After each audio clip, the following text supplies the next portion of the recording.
আপনারা অনেকেই আমাকে কমেন্টস বক্সে কমেন্টস করে জানিয়েছেন যে প্রাণায়াম করার সময় শ্বাসবায়ু নাক দিয়ে নিতে হয় না মুখ দিয়ে নিতে হয়। এই নিয়ে আজ আমরা এই ভিডিওটিতে আলোচনা করব যে শ্বাসবায়ু কখন মুখ দিয়ে নিতে হয় এবং কখন নাক দিয়ে নিতে হয়। এই নিয়েই আজ আমরা এই ভিডিওটিতে আলোচনা করব।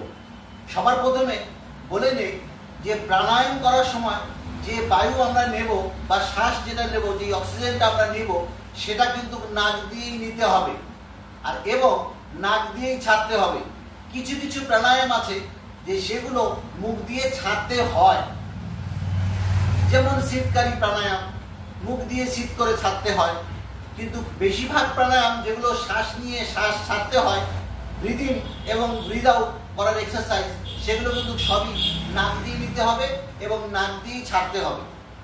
কারণ কি, আমরা যে অক্সিজেনটা গ্রহণ করি সেটা কিন্তু নাক দিয়ে নেই। কারণ কি, যখন আমরা শ্বাসবায়ুটা নেই তখন নাকের ভিতরে আমাদের ছোট ছোট লোম থাকে, যেগুলো কি হয় আমাদের শ্বাসবায়ুকে ফিল্টার করে ভিতরে প্রবেশ করে।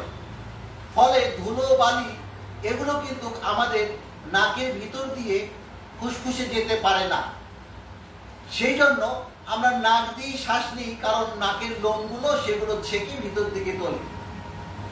এবং শুধু তাই নয়, তার পাশাপাশি নাক দিয়ে যে শ্বাসবায়ুটা আমরা নিচ্ছি সেটা বাইরের টেম্পারেচার, ধরুন আজকের টেম্পারেচার আছে 43 ডিগ্রি টেম্পারেচার, কিন্তু আমাদের ভিতরে 98 ডিগ্রি সেলসিয়াস তাপমাত্রা সবসময় থাকে। সেই জন্য 40, 43, 42 ডিগ্রি তাপমাত্রা যখন আমরা শ্বাস নেই, তখন নাক দিয়ে যখন যে নোস্ট্রালগুলো দিয়ে শ্বাসটা যায় ভিতর দিয়ে, তখন নোস্ট্রালের গায়ে গরম লেগে সেটা যখন ফুসফুসে পৌঁছায়, তখন সেটা মোটামুটি 70-75% গরম হয়ে ভেতর দিকে ঢোকে।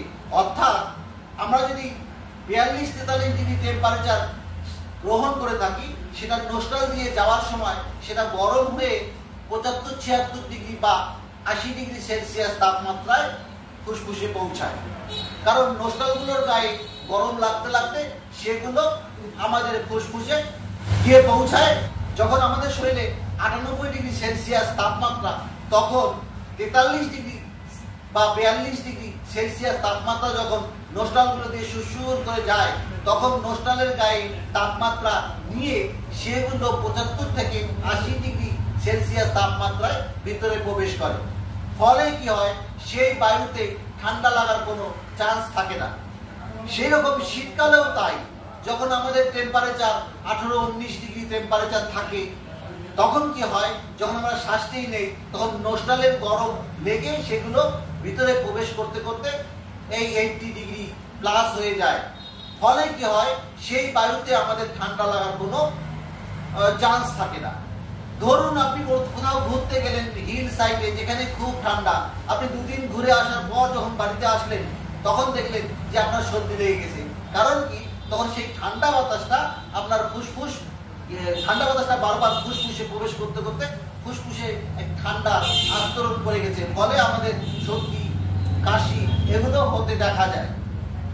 সেই জন্য আমাদের নাক দিয়ে শ্বাসটা নেওয়া খুব জরুরি। কারণ কি, একদিকে যেমন শ্বাসবায়ু ফিল্টার হয়ে ভিতরে যায়, ঠিক উল্টা দিকে শ্বাসবায়ু গরম করে আমাদের শরীরের উপযোগী হয়ে ফুসফুসে পৌঁছায়।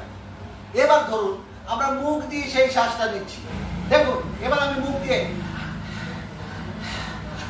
একবারে শ্বাসটাকে এভাবে নিচ্ছি, তাতে কি হচ্ছে, এই শ্বাসটি কিন্তু ফিল্টারও হচ্ছে না এবং এটি গরম হওয়ারও কোনো চান্স পাচ্ছে না, ডাইরেক্ট গিয়ে ফুসফুসে প্রবেশ করছে। ফলে কি হয়, ফুসফুস খুব তাড়াতাড়ি ঠান্ডা লেগে যাবে। ফলে এইভাবে যদি আমরা শ্বাস নেই, তাহলে কিন্তু ফুসফুসের খুব ঠান্ডা লেগে যাবে বা আমাদের ঠান্ডা লেগে যাবে। সেই জন্য আমাদের নাক দিয়ে শ্বাস নেওয়াটা খুব জরুরি। আর মুখ দিয়ে যদি শ্বাস নেই, যদি বাইরের যে সমস্ত ধুলোবালিগুলো যদি আমরা মুখ দিয়ে শ্বাস নেই, তাহলে ভিজা জিভের সঙ্গে আটকে এবং সেই ধুলোবালিগুলো মুখের মধ্যেই থেকে যাবে। ফলে আমাদের অসুখ হওয়ার চান্স বেশি থাকে। সেই জন্য আমাদের মুখ দিয়ে শ্বাস না নিয়ে নাক দিয়ে শ্বাস নেওয়া দরকার। আমাদের শ্বাস নেওয়ার জন্য ভগবান আমাদের নাক দিয়েছে, যে শ্বাস নেওয়ার জন্য নাক এবং খাদ্য খাবার খাওয়ার জন্য মুখ। সেই জন্য আমরা যখন কোনো শ্বাস প্রশ্বাস নেব তখন নাক দিয়ে নেব এবং নাক দিয়ে ছাড়ব। কিছু কিছু প্রাণায়ামের ক্ষেত্রে নাক দিয়ে নিয়ে মুখ দিয়ে ছাড়তে হয়, সেগুলোর ক্ষেত্রে আলাদা। যেমন কপালভাতি প্রাণায়াম, অনুলোম বিলোম প্রাণায়াম, ভস্ত্রিকা প্রাণায়াম, হ্যাঁ, ভামরি প্রাণায়াম, এগুলো কিন্তু আমাদের নাক দিয়ে শ্বাস নিয়ে নাক দিয়ে ছাড়তে হয়।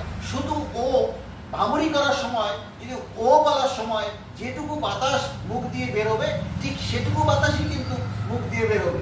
যেমন যখন আমরা ভামরি করি তখন কানটাকে বুড়া আঙ্গুল দিয়ে ঢেকে এইভাবে কপালে হাত দিয়ে ওম বলি, তো ও যখন ও কথাটি বলবো তখন ওয়ের বাতাসটা অল্প একটু মুখ দিয়ে বেরোবে, তারপরে মুখটা বন্ধ করে দিয়ে নাক দিয়েই ছাড়তে হবে। সেই রকম আমাদের কপালভাতি, ভস্ত্রিকা প্রাণায়াম, অনুলোম বিলোম প্রাণায়াম বা ভামরি প্রাণায়াম, এগুলো কিন্তু নাক দিয়ে শ্বাস নিয়ে নাক দিয়েই ছাড়তে হয়। তবে যারা আমাদের প্রশ্ন করেছিলেন যে নাক দিয়ে ছাড়তে হয় না মুখ দিয়ে ছাড়তে হয়, তাদেরকে আমি বলি যে দেখুন, প্রাণায়ামগুলো যখন করবেন তখন একটু ফলো করবেন। সবগুলো ভিডিও আমি আপনাদের দিয়েছি এবং সেখানেও আমরা ভালো মতন বলে দিয়েছি যে আপনাদের নাক দিয়ে শ্বাস নিতে হবে এবং নাক দিয়ে ছাড়তে হবে।